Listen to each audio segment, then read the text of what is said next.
Middle east में basically 3 group है। एक ग्रुप है सऊदीज का, एक ग्रुप है ईरान का, और तीसरा है इजराइल। ईरान ने अगर इजराइल के खिलाफ आवाज उठाई लड़ने की, तो उसका कॉन्सिक्वेंसेस भी ईरान नहीं झेले हैं। उसका हिजबुल्लाह जैसा मजबूत साथी ऑलमोस्ट आधा से ज्यादा खत्म हो चुका है, ये हमास तो खत्म ही हो चुका है। तो इसके कॉन्सिक्वेंसेस ईरान नहीं झेले। पूरे मिडिल ईस्ट में जितने भी मुस्लिम कंट्रीज हैं, उन सब में केवल और केवल एक फिलिस्तीनी ऐसा मुल्क था जो कि जहां पर जनता द्वारा चुने हुए लोग सरकार चलाते थे। और ट्रंप को इस बात का डर है कि ईरान इसका बदला लेकर मेरी जान से इसका बदला ले सकता है, मुझे मार के इसका बदला ले सकता है। ट्रंप को इस बात का डर रहता है।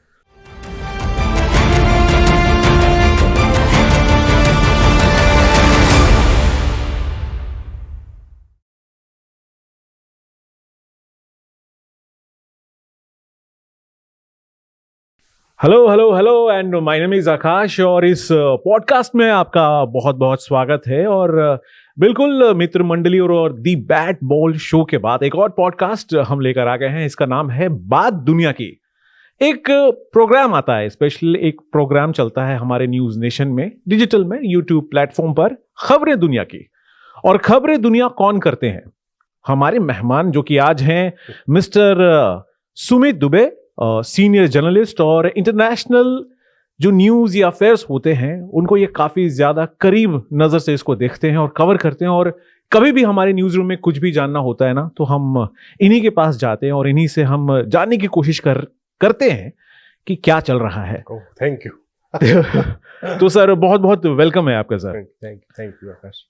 सर आप बिजी तो रहते होंगे, क्योंकि मिडिल ईस्ट में स्पेशली बहुत कुछ जो ना डेवलपमेंट्स होते रहते हैं डे बाय डे, और आपकी जो खबरें एक साल से चल रहा है, और जो खबरें दुनिया की जो सेक्शन है उस पे रोज ना कुछ आप डाल ही रहे हैं। ज्यादातर वही की खबरें सब जा रही हैं। तो ईयर एंड होने वाला है, ये 2024 खत्म होने वाला, और 2024 में क्या क्या हुआ स्पेशली मिडिल ईस्ट में, थोड़ा से लिमिटेड टाइम में हम लोग ये जानने की कोशिश करेंगे। सर प्लीज बताइए। देखो 2024 जब शुरू हुआ उससे पहले थोड़ा सा क्या हुआ, वहां से हम पहले जाने तो ज्यादा इसको समझ पाए। ठीक है। अक्टूबर 2023 में हमास ने गाजा से इजराइल पर अटैक किया। ठीक है। और काफी बड़ा अटैक था। पैराग्लाइडर्स आए, उनके हमला कर गए, बॉर्डर उन्होंने क्रॉस किया, करीब 1200-1300 लोगों को मारा, कुछ 100 लोगों को वो हॉस्टेजेस बना कर ले गए। तो उस समय ये लगा कि ये क्या हुआ।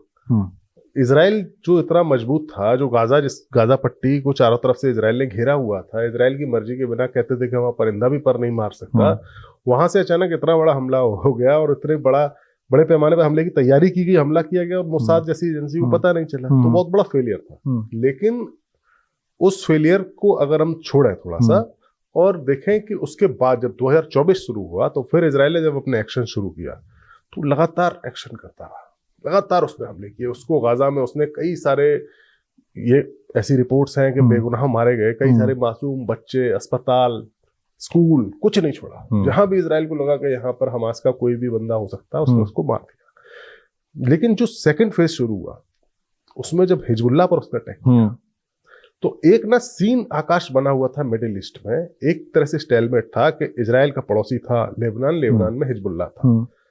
हिजबुल्लाह और इजराइल के बीच में 1-2 जंग पहले हो चुकी हैं छोटी मोटी, तो उसमें टक्कर लगभग बराबर की रही। तो ऐसा लगा कि भाई हिजबुल्लाह इधर से नॉर्थ से इजराइल पर अटैक कर रहा है, एक मिसाइल बरसा रहा था, तो इजराइल थोड़ा सा फंसा हुआ है। लेकिन उसने इतनी तेजी से हिजबुल्लाह पर अटैक किया, उसकी लीडरशिप खत्म की, हसन नसरल्लाह को मार दिया, ईरान में घुसकर उसको मार दिया, जो हमास के पॉलिटिकल चीफ थे इस्माइल हानिया, उनको मार दिया। ऐसा लगा कि इजराइल एकदम पूरी तरीके से हावी हो गया है। ईरान ने भी हमले किए, मिसाइल स्ट्राइक की, लेकिन इजराइल ने भी एयर स्ट्राइक की। लास्ट वाली जो एयर स्ट्राइक हुई 26 अक्टूबर की, उसमें तो ये सारी रिपोर्ट्स थी कि शायद ईरान की न्यूक्लियर फैसिलिटी पर भी अटैक हुआ है और मिसाइल फैसिलिटी पर भी अटैक हुआ है। तो एक तरह से पूरा साल ऐसा लग रहा था कि ये इजराइल का साल होने जा रहा है। इंटरनेशनल लेवल पर हम देखें, जैसे हम इंटरनेशनल, जैसे आपने बताया कि खबरें मैं काफी इंटरेस्ट रखता हूँ पूरा, अगर इस साल का देखें तो इस साल का पूरा फोकस इजराइल पर था कि इजराइल अब क्या करेगा। यूएन में उसको क्रिटिसाइज किया जा रहा था, कई सारे देशों में इसको क्रिटिसाइज किया गया, उसकी पीएम के खिलाफ इंटरनेशनल कोर्ट है वहां से वारंट निकल गया कि कैसे तो इजराइल रुके, लेकिन इजराइल रुका नहीं। और लेकिन साल के आखिर आते आते ना एक यमन बचा हुआ है, जहाँ के हूती जो रेबल्स हैं वो अब इजराइल को चुनौती दे रहा है। तो इस साल पूरा इजराइल के ही नाम रहा, लेकिन लास्ट में हूतीज ने आके डोमिनेट किया। हाँ, हल्का सा डोमिनेट किया है। अब ये कितना होगा ये अगले साल पता चलेगा। पर एक बार और भी है जो मैं आप जानना चाहता हूँ कि स्पेशली जब इजराइल पे एक तरफ से कहें कि अटैक हुआ, लास्ट ईयर हुआ था 2023 में, तो कहा जाता है कि ये ईरान बैक कर रहे थे पीछे से। हाँ। जब ये दोबारा हावी हुए इजराइल, तब हमास को बचाने की कोशिश, या ये भी कहा जाता है कि हिजबुल्लाह के साथ जो है पीछे कहीं ना कहीं ईरान है इन्वॉल्व। हाँ।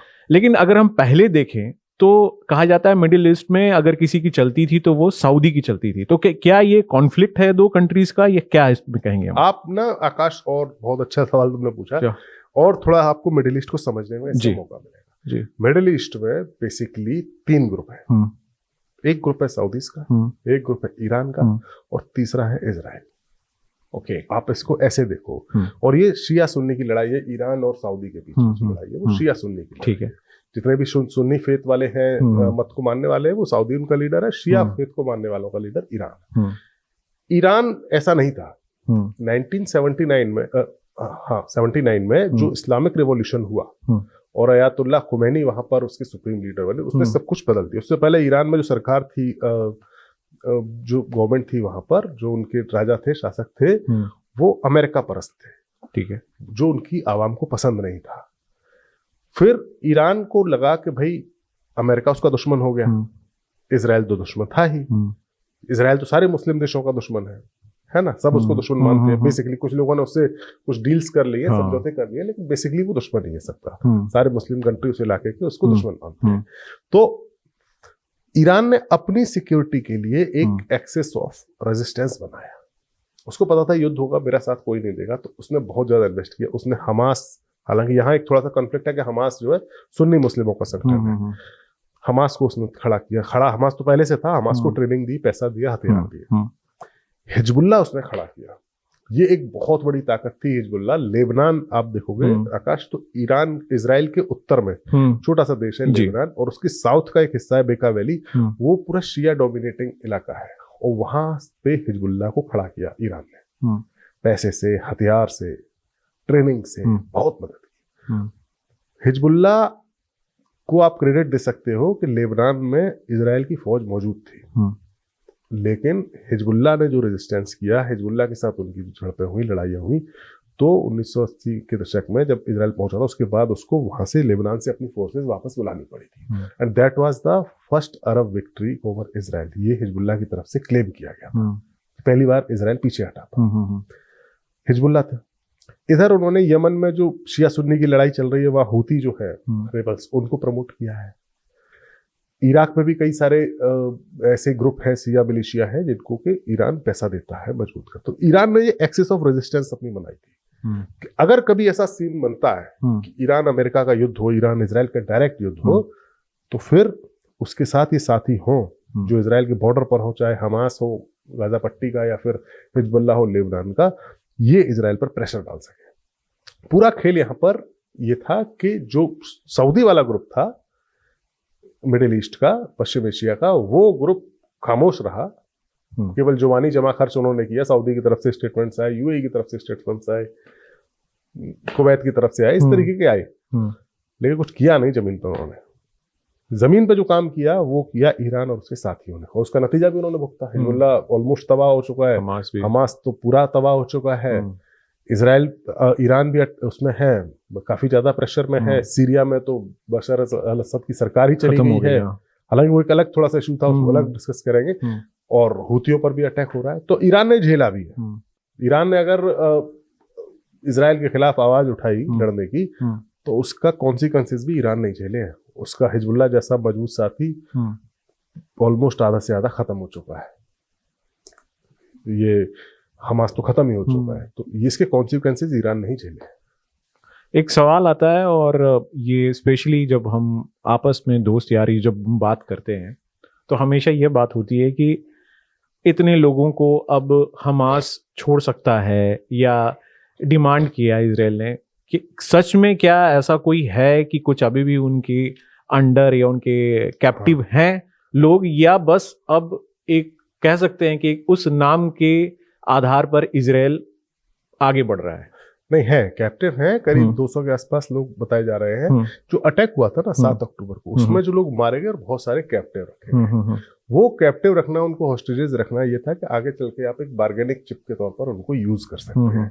तो वो लोग अभी भी हैं। कुछ लोग छोड़े गए हैं। कतर जो एक छोटा सा कंट्री है, वो बड़े बड़े कतर एक कंट्री मिडिल ईस्ट का ही है। उसके बारे में कहते हैं कि वो बहुत छोटा सा देश है, लेकिन इतने बड़े बड़े दाव खेल जाता है। वो कई सारे मीडिएशन वहीं से कतर ही होती है। कराता है। अमेरिका का बहुत खास हमने तालिबान और अमेरिका के बीच वाली जो हुई थी, वहीं से वही हुआ था। कतर पर भी अलग से एक तुम पॉडकास्ट कर सकते हो। कैसे वो देश बना, जहाँ मछुआरे थे छोड़ छोड़ कर जा रहे थे, कोई वहां रहना नहीं चाहता था, समुद्र में से सीप बीन कर या जहाजों को लूट कर अपना खर्चा चलाते थे लोग, बहुत कम आबादी थी, और फिर अचानक से वहां गैस की खोज हो गई, तो फिर कतर एकदम जो है कतर बन गया। खैर ये अलग बात है। तो वो जो वहां पर हॉस्टेजेस हैं जिन्हें हमास के लड़ाके उनको लेकर गए थे, वो अभी भी उनके कैप्टिव हैं। अमेरिकन भी थे, कुछ थे। इसके लिए अमेरिका ने अपने नागरिकों को छुड़ाने के लिए डील करवाई थी कतर के जरिए। कुछ लोग छूट कर भी आए, कुछ अभी भी हैं, कुछ मारे गए हैं। जो इजराइल आर्मी के लोग वहां पर जो ऑपरेशन कर रहे हैं, उसमें जब सुरंगों में अंडर जो टनल है उनकी, वहां पर वो कैप्टिव रखे गए, तो उन्हें मार भी दिया गया है। कई सारे मारे भी गए हैं, कई सारे अभी भी उनकी कैद में हैं।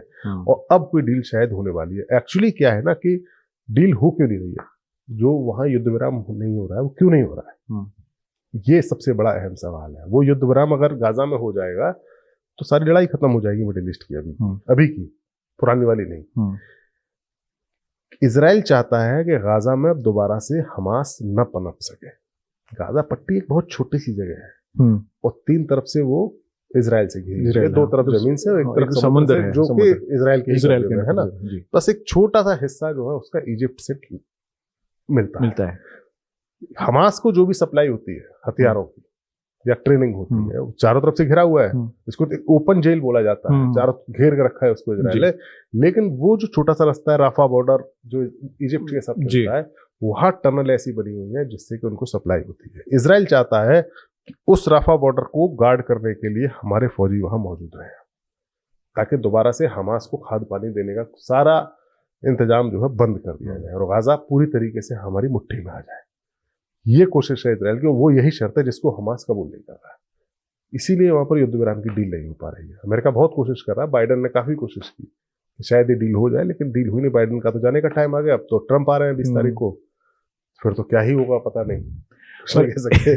एक और इसमें एक मेरा सवाल ये हो सकता है जो जानना मैं चाहता हूँ कि लीडर्स मारे गए हमास के सीनियर, अब कितना वो सक्रिय है वहां पे, कितना एक्टिव है, और क्या अब वो रिलेवेंट वहां है वो, या सिर्फ उनके कुछ लड़ाके ही हैं जो कुछ थोड़ा बहुत इम्पैक्ट कर रहे हैं? देखिए, हमास को आप देखोगे ना तो हमास केवल एक आइडियोलॉजिकली एक मिलिशिया नहीं है। हमास एक सोच है। जैसे हमारे एक फिल्म में डायलॉग था ना कि कौन सी थी मुझे याद नहीं आ रहा, कि सरकार एक सोच है। ऐसे ही हमास एक सोच है वहां पर जी।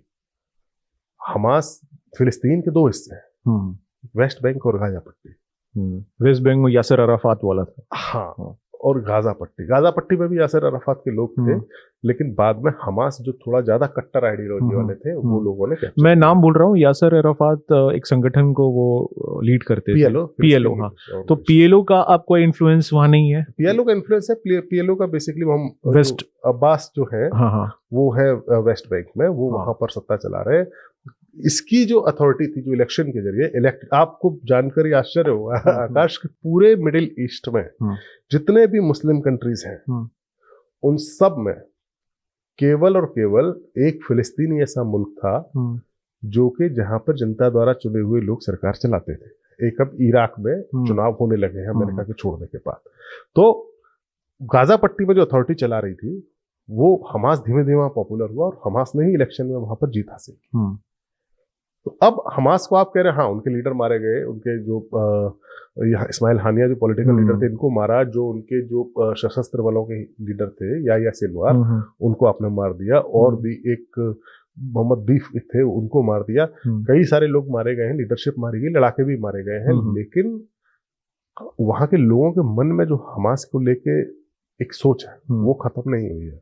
इसीलिए चाहता है इजराइल कि वो गाजा पर अब इजराइल ही हुकूमत करे ताकि वहां दोबारा हमास पनप ना सके। ये है सिर्फ, वो वहां की हुकूमत अब छोड़ना नहीं चाहता है। जैसे पहले उसने छोड़ दिया और अथॉरिटी के हवाले कर दिया था, वो अब इजराइल नहीं छोड़ना चाहता है। और रही बात एक और भी मैं बात जानना चाहूंगा कि जो कॉमन लोग हैं, स्पेशली मैं हमास की बात करूं, हमास नहीं गाजा की बात करूं, वहां पे क्या सिनेरियो है उनके लिए, क्या ह्यूमैनिटेरियन ग्राउंड पे क्या क्या किया जा रहा है और इजराइल क्या क्लेम कर रहा है कि वो वहां पे कर रहा है? कुछ नहीं हो रहा है वहां पर, तो वहां की कोई खबर भी नहीं आ रही है। हाँ। जो लोकल जर्नलिस्ट वहां पर थे, हाँ। वो भी मारे जा रहे हैं। हाँ। और कुछ मदद देने की दावा किया जा रहा है यूरोपियन कंट्रीज के जरिए, लेकिन कितनी मदद पहुंच रही है, कहाँ मदद पहुंच रही है? इजराइल जिसको चाह रहा है उसको उड़ा रहा है। हॉस्पिटल को उड़ा देता है, कहता है कि यहाँ पर तो उन्होंने शरण ले रखी थी, फ्रंट बनाया हुआ था। स्कूल उड़ा दे रहा है, कहता है यहाँ शरण ले रखी थी, फ्रंट बनाया हुआ था।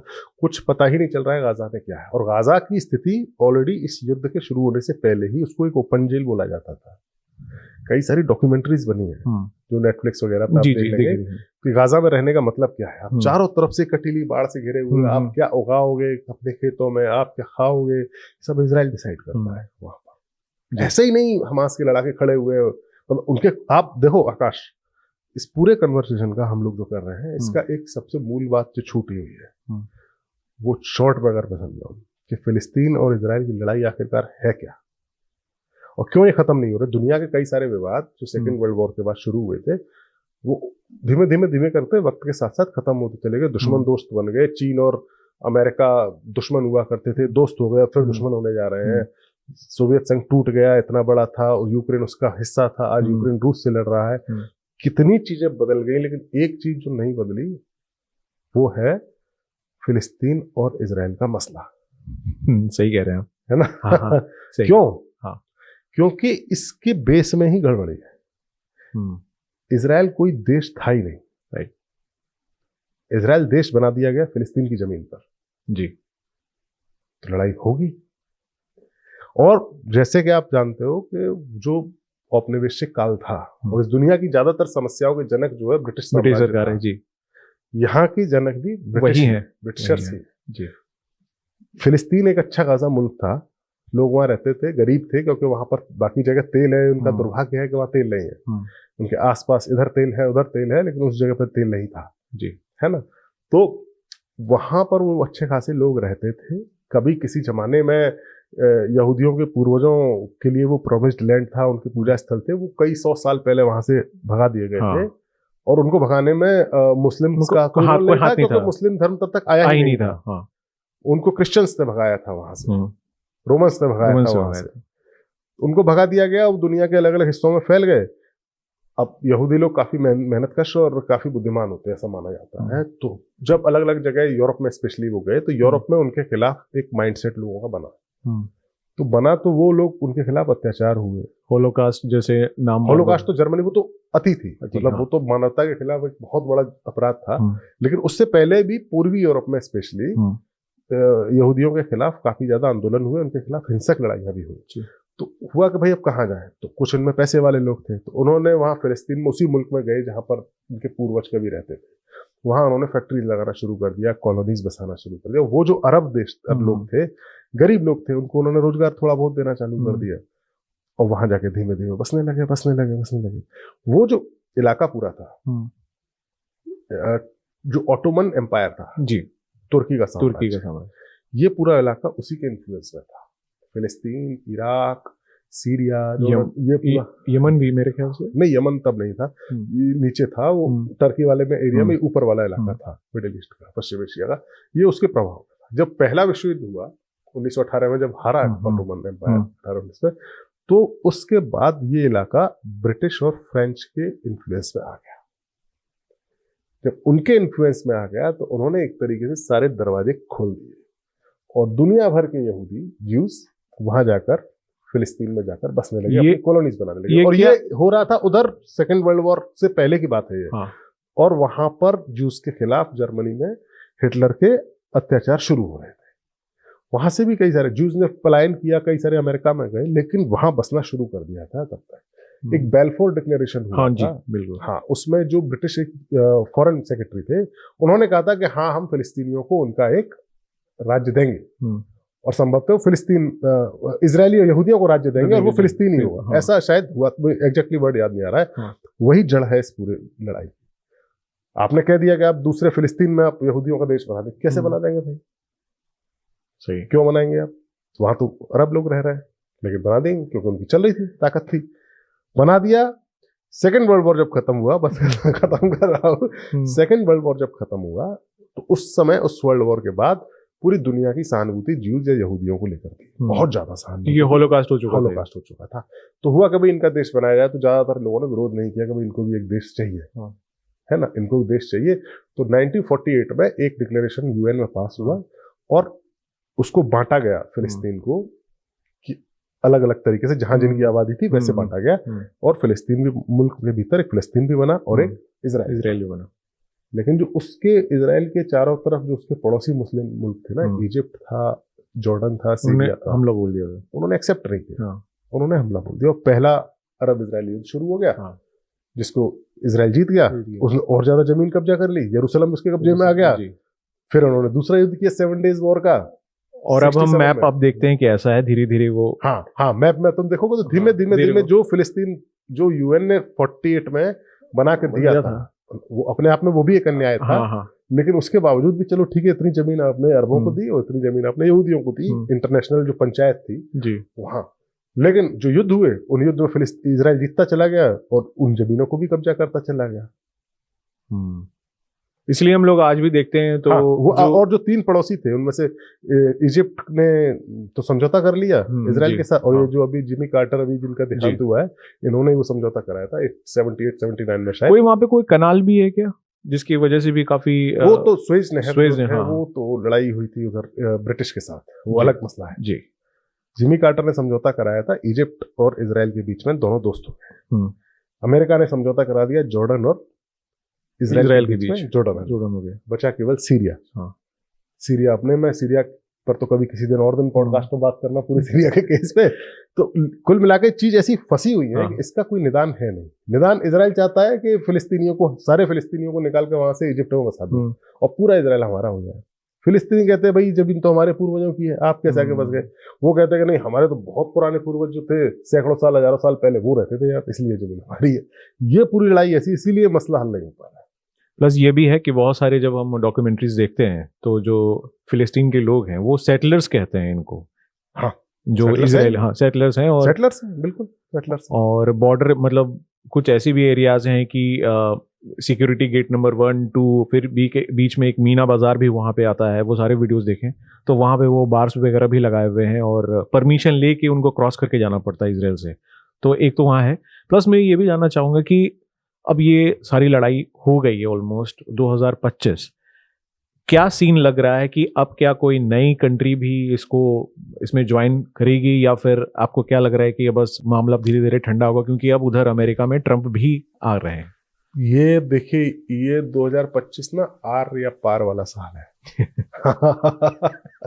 इसलिए आर या पार वाला साल है क्योंकि अब ट्रंप की एंट्री है। अभी तक जो थे सो थे, अब एंट्री होगी 20 जनवरी को 2025 को, जब ट्रंप जो है शपथ लेंगे और राष्ट्रपति बनेंगे दोबारा अमेरिका के। फिर क्या होगा वो भगवान ही जानता है, और खास तौर से मिडिल ईस्ट में, क्योंकि ट्रंप को ईरान से काफी ज्यादा नफरत है। ईरान को ट्रंप पसंद नहीं करते हैं बिल्कुल भी। एक छोटी सी बात मैं आपको बता रहा हूँ कि ईरान के साथ अमेरिका की लड़ाई के बावजूद एक ऐतिहासिक समझौता 2015-16 में हुआ था, बराक ओबामा के टाइम पे ईरान के साथ, कि आप अपना न्यूक्लियर प्रोग्राम को छोड़ दो, हम आप पर पाबंदियों में ढील देंगे और आपका इकोनॉमिक ग्रोथ आपकी होगी। उसमें ना सिर्फ ईरान था, बल्कि इसे P5+1 कहा गया था। इसमें रशिया, फ्रांस, ब्रिटेन, अमेरिका और चाइना और जर्मनी, ये लोग थे, सारे लोग समझौते में गए थे। लेकिन जब ट्रंप आए जीतकर 16 में, तो उन्होंने उस समझौते से अमेरिका को वापस खींच लिया। समझौता वहीं खत्म हो गया। ईरान ने दोबारा से अपना न्यूक्लियर एनरिचमेंट का प्रोग्राम शुरू कर दिया। फिर जब ट्रंप जाने वाले थे पीस में, तो ईरान के एक बहुत सेलिब्रेटेड जनरल थे कासिम सुलेमानी जी, बहुत काबिल जनरल थे, जो जितना बशर अल असद की सरकार को बचाने में, ये प्रॉक्सी जिनकी हम बात, कार के अंदर कुछ हम ब्लास्ट करके ड्रोन से बगदाद एयरपोर्ट के पास, तो जितने भी प्रॉक्सीज बने ना, हमास, हिजबुल्लाह, हुती, इनको मजबूत करने में उनका बहुत बड़ा रोल था। कुद्स फोर्सेस जो ईरान की है उसके चीफ थे। उनको मार दिया। ईरान के लिए बहुत बड़ा झटका। ये काइंड ऑफ एसेसिनेशन ही था। हाँ, एसेसिनेट किया गया उनको, बिल्कुल। और ट्रम्प को इस बात का डर है कि ईरान इसका बदला लेकर मेरी जान से इसका बदला ले सकता है, मुझे मार के इसका बदला ले सकता है। ट्रम्प को इस बात का डर रहता है। तो ईरान और ट्रम्प के बीच का रिश्ता बहुत दुश्मनी भरा है। अब जब ट्रम्प आएंगे तो फिर क्या होगा? इजराइल चाहता है कि ईरान को और अमेरिका का एक बार युद्ध करा दिया जाए, ताकि ईरान का जो परमाणु बम बनाने का खतरा है ना, अभी तक क्या है ना, ये इजराइल चाहता है। हाँ, क्योंकि मिडिल ईस्ट का जो इक्वेशन है, उस इक्वेशन में अगर देखोगे तो ताकत में सबसे ज्यादा ताकतवर इजराइल है सारे देशों के बीच में, और वो ताकत के दम पर ही वह सर्वाइव कर रहा है। अगर वो ताकत उसके पास नहीं होगी तो उसके आजू बाजू वाले जो मुस्लिम कंट्रीज है उसको खत्म कर देंगे। ताकत के दम पे वो सर्वाइव कर रहा है। लेकिन वो जो पावर इक्वेशन है वो बदल सकती है अगर ईरान के पास न्यूक्लियर बॉम्ब आ गया तो। इजराइल किसी भी सूरत में ऐसी संभावना को खत्म करना चाहता है। वो चाहता है कि कैसे भी करके एक बार ईरान और अमेरिका का युद्ध कराया जाए, उसकी न्यूक्लियर कैपेबिलिटी को खत्म किया जाए और ईरान को फिर से कई दशक पीछे ले जाकर छोड़ दिया जाए, ताकि दोबारा से उठकर मेरे लिए खतरा ना बन सके। तो वहां पूरे इलाके में केवल एक ईरान देश है जो इजराइल की आंख में आंख डालकर बात करता है, जो लड़ रहा है, झटके खा रहा है। बाकी कोई नहीं देश है। सऊदी अरबिया बात करता है, जो टर्की के हैं एर्दोगन, वो खूब बयानबाजी करते हैं, लेकिन पर्दे के पीछे उनके और इजराइल के बीच में खूब डील होती है जी। वो सीरिया का तेल सारा टर्की खरीद के इजराइल को बेच रहा है, सारी रिपोर्ट्स आ रखी हैं। तो केवल ईरान ही है जो एकदम दुश्मनी निभा रहा है इजराइल के साथ। तो इजराइल चाहता है किसी भी तरीके से ईरान निपट जाए। और अभी तक बाइडन थे तो बाइडन रोके हुए थे इस चीज को, लेकिन अब ट्रम्प आएंगे तो क्या ट्रम्प सोचेंगे, क्या करेंगे, वो भगवान जानता है। अभी हमने बस आपने एक नाम लिया सऊदी अरेबिया का, और सऊदी अरेबिया जो है वो कुछ अलग लाइन पे चल रहे हैं। प्रिंस सलमान जो है वो अब लिबरलाइजेशन की तरफ जा रहे हैं, वहाँ पे इवेंट्स करवा रहे हैं, इवन बॉलीवुड के बहुत सारे इवेंट्स वहाँ कराए हैं और मैचेस वगैरह हो रहे हैं। ये अब उसको कह रहे हैं कि हम इसको टूरिस्ट डेस्टिनेशन बनाना चाहते हैं, kind of next Dubai type का वो कुछ सेटअप बनाना चाहते हैं। वो ऐसा क्यों है? अपने लाइन से क्यों हटके, जो उनके राज परिवार था उससे बिल्कुल हटकर एक नया कुछ लाना चाह रहे हैं? ऐसा क्यों लगता है आपको? क्या लगता है? दो वजह मुझे नजर आ रही है जी। पहली वजह ये है कि देखिए, आपको ना सोसाइटी में चेंजेस आते हैं जी, और आप आयरन फिस्ट के साथ ना, एक मजबूत डंडे के साथ आप लगातार हाँक नहीं सकते अपने सिविलियंस को जी। ठीक है। जो अरब स्प्रिंग शुरू हुआ था 2011-10 में जी, तो ट्यूनीशिया में, इजिप्ट में, लीबिया में सरकारें बदली गई थी, सीरिया में भी तभी शुरू हुआ था। उस समय भी इन लोगों को जो राजवंश शासन कर रहे हैं ना मिडिल ईस्ट में, उनको खतरा महसूस हुआ था और उन्होंने कई सारे राइट्स अपने सिविलियंस को दिए थे जी, ताकि हमारे यहाँ कोई ऐसा आंदोलन ना खड़ा हो जी। पहली बात। और आप अगर थोड़ा सा लिबरल अगर आप हो रहे हैं, क्योंकि अब ना दुनिया बहुत उतनी एक दूसरे से कटी हुई नहीं है, बहुत ज्यादा इंटरनेट के जरिए जुड़ी हुई जी। तो चीजें जो विचार हैं वो उनका प्रवाह जो है एक देश से दूसरे देश में, एक सोसाइटी से दूसरे सोसाइटी में बहुत आसानी से और बहुत तेजी से हो रहा है। अब ऐसे में आप एक रूढ़िवादी सोच के साथ, एक रूढ़िवादी सिस्टम के साथ अपनी आवाम को ज्यादा टाइम तक बांध के नहीं रह सकते। ये मुझे लगता है कि उनके दिमाग में है और वो खुद भी काफी यंग है ना, पहली बात। और दूसरी बात जो ज्यादा इंपॉर्टेंट है वो है पैसा, इकोनॉमी जी। इनका जो फ्यूल का पैसा है, तेल भंडार, जो इनका जो पेट्रो डॉलर है इनके पास, वो आज नहीं तो कल खत्म होगा। इनका तो सारा तेल निकाल लिया जाएगा, है ना। तो उसके बाद क्या करेंगे? फिर तो वहां रेगिस्तान है वहां। और क्या है वहां? पहले क्या था? कोई इंटरेस्ट लेता ही नहीं था वहां। ब्रिटिशर्स को इंटरेस्ट था ही नहीं। जो हमने बात की ना कि वहां टर्की का था, उस इलाके में इनको कोई इंटरेस्ट था ही नहीं, क्योंकि वहां रेगिस्तान के अलावा कुछ था नहीं जी। वो जब तेल की खोज वहां पर हुई, गैस की खोज वहां पर हुई, तब अमेरिका और ब्रिटेन का इंटरेस्ट बढ़ा। और इसीलिए अमेरिका ने अपने वहां इतने सारे अड्डे बना रखे हैं कि उसको छोड़ना नहीं चाहता। जहां पैसा है, जहां तेल है, जहां एनर्जी है, अमेरिका है, वहां अमेरिका है ना। ये सच्चाई है जी। बेमतलब की लड़ाई वो कभी नहीं लड़ता। अफगानिस्तान में थोड़ी बहुत लड़ी तो ले गया अपनी फौज को वापस 20 साल बाद। मतलब छोड़ो, हम क्यों इतना अपने आदमियों को मरवाएं यहाँ पर जी, है ना। वो तेल कभी ना कभी खत्म हो जाएगा। तो जब तेल खत्म हो जाएगा तो फिर क्या होगा? तो उस संभावना को देखते हुए और दूरदर्शी एक फैसला है, मुझे लगता है कि बहुत एक दूरदर्शिता, MBS जो ना बोलते हैं, मोहम्मद बिन सलमान को, वो दिखा रहे हैं यहाँ पर कि वो अपना पूरा उसको टूरिज्म के तौर पर डेवलप करना चाहते हैं अपने देश को। एक अच्छा डेस्टिनेशन बने ताकि वहां पर लोग आए और उनकी इकोनॉमी वैसे ही चलती रहे। क्योंकि आज आपने अपने सिविलियंस को जो राइट्स दे रखे हैं, जो फैसिलिटीज दे रखी है, इसलिए दे पा रहे हैं क्योंकि आपके पास पैसा है, पेट्रोल डॉलर है।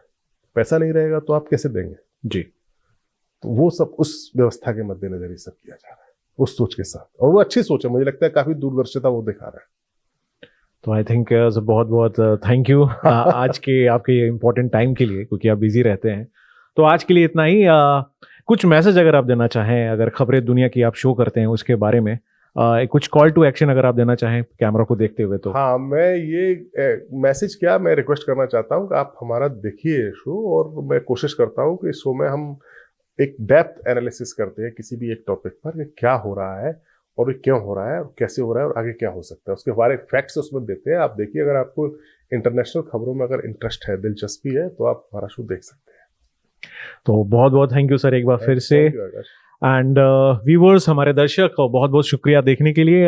इस शो का नाम है बात दुनिया की, और ये पॉडकास्ट हर हफ्ते एक एपिसोड हम जरूर लेके आएंगे, और आपको दो भी कर सकते हैं सर कह रहे हैं कि वो अवेलेबल भी हैं, तो हम एपिसोड लेके आएंगे। अपना प्यार हमें आप देती जाइए। कैसे देना है आपको तुरंत बता देता हूँ। आपको सबसे पहले कमेंट में लिखना है कि ये शो आपको कैसा लग रहा है। इस वीडियो को शेयर करना है, फैमिली ग्रुप या फ्रेंड सर्कल्स के साथ आप इसको शेयर कर सकते हैं, और सबसे ज़रूरी बात, हमारे चैनल को सब्सक्राइब करना है, और अगर सब्सक्राइब कर लिया है तो वो भी आप कमेंट बॉक्स में लिखें। तो अभी के लिए बहुत बहुत शुक्रिया देखने के लिए, और ज़्यादा खबरें और ज़्यादा जानकारी के लिए हमारे इस चैनल को देखते रहें।